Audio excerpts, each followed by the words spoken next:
Assalamualaikum warahmatullahi wabarakatuh. Shalom, Om Swastiastu, Namo Buddhaya, salam kebajikan. Halo teman-teman, gimana kabarnya? Saya harap teman-teman selalu dalam keadaan sehat, semangat, dan ceria.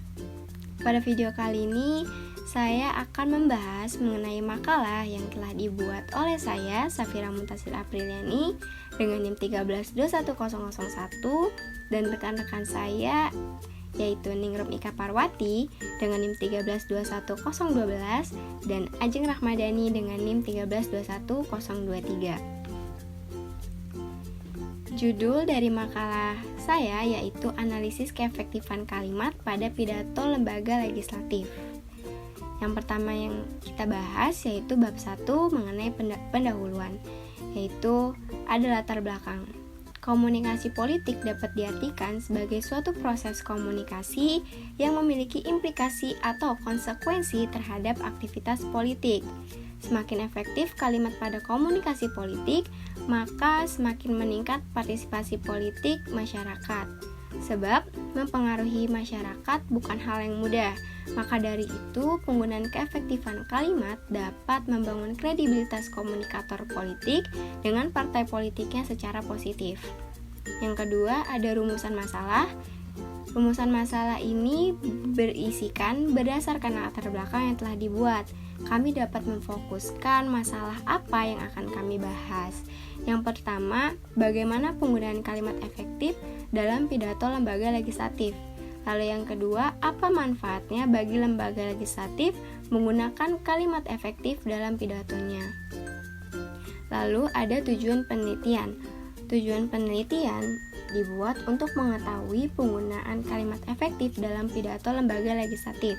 Lalu batasan penelitian. Dalam penulisan ini, penulis hanya berfokus pada kajian mengenai penggunaan kalimat efektif yang digunakan dalam pidato lembaga legislatif dan hal-hal terkait penggunaan kalimat efektif dalam pidato.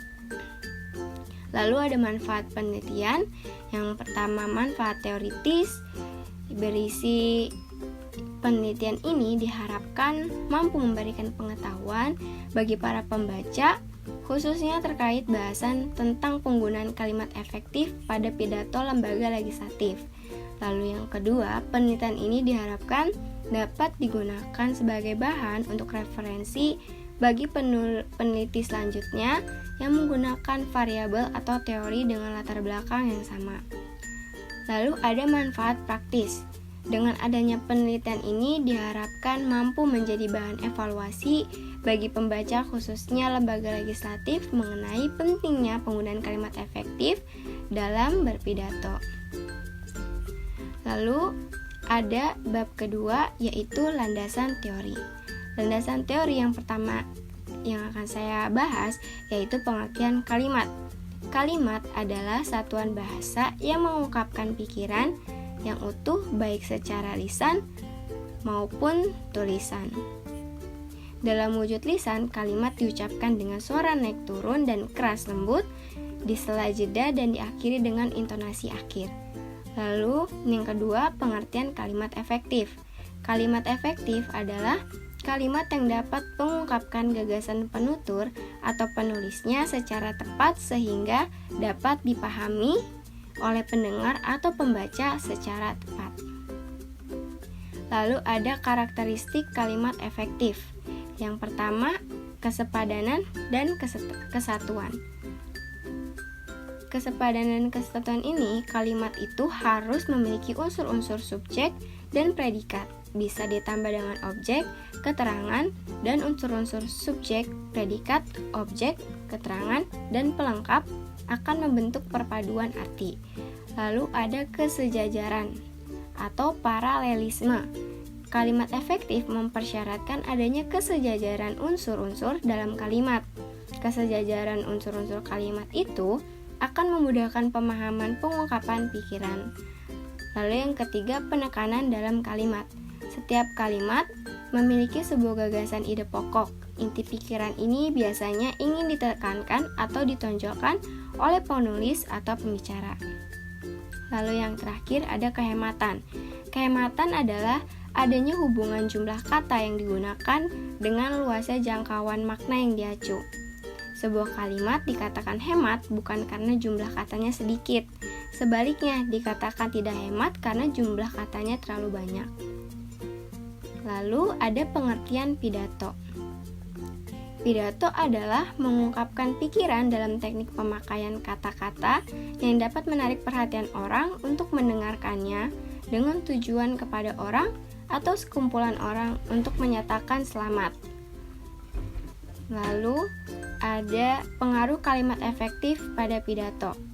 Pengaplikasian kalimat efektif dalam berpidato menjadi tantangan bagi komunikator yang harus dihadapi agar maksud yang hendak disampaikan dapat dikemas dan diserap oleh pendengar dengan baik. Lalu ada kegunaan pidato pada lembaga legislatif. Pidato yang disampaikan lembaga legislatif memuat tujuan dan strategi politik, yaitu agar lembaga legislatif tersebut dikenal oleh seluruh rakyat. Tujuan tersebut memang selintas terasa umum dan jelas bagi semua partai politik dalam kontroversi yang tengah dihadapi bersama. Lalu ada bab 3 mengenai metodologi penelitian. Yang pertama, tempat dan waktu penelitian. Tempat penelitian penelitian ini dilakukan secara daring melalui pengamatan video YouTube pada akun Yamin Pro. Kemudian dianalisis menggunakan teknik analisis kualitatif. Kedua, ada waktu penelitian. Penelitian ini dilakukan selama 2 hari, terhitung dari tanggal 26 Juni sampai 28 Juni 2022. Lalu ada metode penelitian. Penelitian ini merupakan jenis penelitian kualitatif dalam bentuk kosakata ataupun data diperoleh dalam pemaparan pidato di video. Dalam penelitian ini data diperoleh dari video YouTube sebagai alat pendukungnya. Bab keempat, pengumpulan dan pengolahan data. Pengumpulan data. Dalam penelitian ini, data yang diperoleh adalah data primer. Peneliti menggunakan studi dokumen yang diperoleh dari video YouTube yang berisi tentang pidato lembaga legislatif Haji Rita Widiasari sebagai Ketua Umum DPD. Pidato yang diunggah oleh akun YouTube Yamin Pro pada tanggal 9 Oktober 2016. Lalu ada pengolahan data. Yang akan kita bahas pertama mengenai teknik pengolahan data. Nah, teknik pengolahan data diperoleh dengan metode studi dokumen yang bersumber dari YouTube. Setelah mengamati video tersebut, kita melakukan observasi agar sesuai dengan apa yang kita inginkan dengan menggunakan urutan operasi yang telah ditentukan. Sedangkan instrumen yang digunakan dalam metode studi kasus dan observasi tersebut dapat berupa buku, laptop,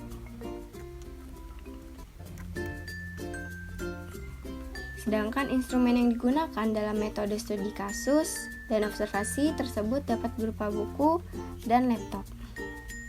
Lalu ada bab 5 mengenai analisis dan pembahasan. Yang pertama kita akan membahas analisis data. Analisis data pada penelitian ini, analisis data kualitatif konten dilakukan dengan memperoleh keterangan dari isi komunikasi yang disampaikan dalam bentuk lambang yang berdokumentasi atau dapat didokumentasikan dan dianalisis dengan pendekatan semiotik analitik. Lalu yang kedua ada pembahasan. Nah, pembahasan yang pertama kami mengambil kesepadanan struktur dalam kalimat pidato. Setelah mendengarkan video dari YouTube tersebut, kami menganalisis kesepadan struktur dalam kalimat pidato pada video tersebut.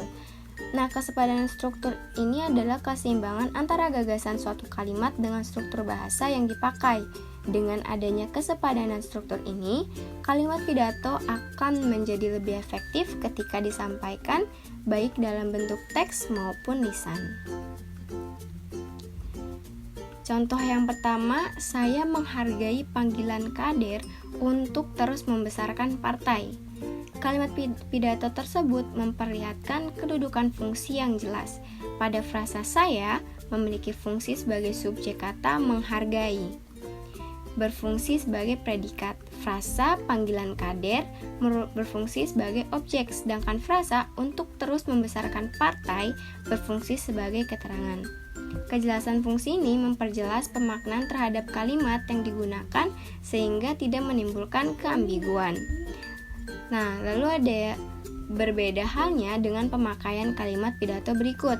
Pemakaian kalimatnya memperlihatkan ketidakjelasan pemakaian struktur fungsi. Hal inilah yang menyebabkan kalimat tersebut menjadi tidak efektif, yaitu pengurus yang dilantik hari ini sebelumnya berproses dalam sebuah perjalanan publik Kalimantan Timur. Ketidakefektifan kalimat terlihat pada pemilihan subjek yang tidak jelas. Subjek pada kalimat pidato terdapat pada pengurus yang dilantik hari ini. Seharusnya inti pada frasa pengurus yang dilantik hari ini lebih difokuskan kepada tidak hanya satu pengurus, sehingga struktur fungsi subjeknya menjadi para pengurus. Lalu yang kedua, ketegasan makna. Ketegasan atau penekanan ialah suatu perlakuan pada ide pokok kalimat. Pemberian ketegasan ini dimaksudkan agar pembaca maupun pendengar dapat lebih mudah mengetahui penekanan terhadap makna yang dimaksud. Pada isi dari video pidato dapat ditemukan kutipan berikut. Semoga ini menjadi modal kami mengarungi perjalanan sejarah hari esok bersama Partai Golkar. Pada kutipan pidato di atas terdapat beberapa penekanan.